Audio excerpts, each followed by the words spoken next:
ఆరోగ్యమే మహాభాగ్యం. ఇది పెద్దలు చెప్పిన మాట. మరి ఆ ఆరోగ్యాన్ని ప్రసాదించే ధన్వంతరి స్వామి గురించి ఈ వీడియోలో తెలుసుకుందాం.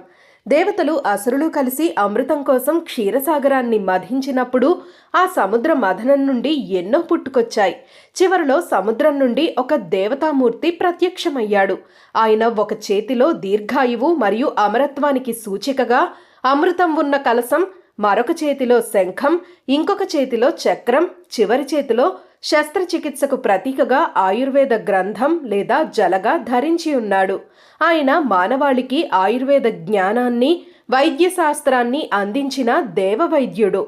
ఆయన కారణంగానే వైద్యో నారాయణో హరిహి అనే శ్లోకం ప్రసిద్ధి చెందింది. ఆ విధంగా ధన్వంతరి ఆవిర్భవించిన ఆశ్వయుజ బహుళ త్రయోదశి రోజునే ధన్వంతరి జయంతిగా మరియు మనకు ఆయురారోగ్యాలను ప్రసాదించే రోజుగా ధన్వంతరి త్రయోదశి జరుపుకుంటారు.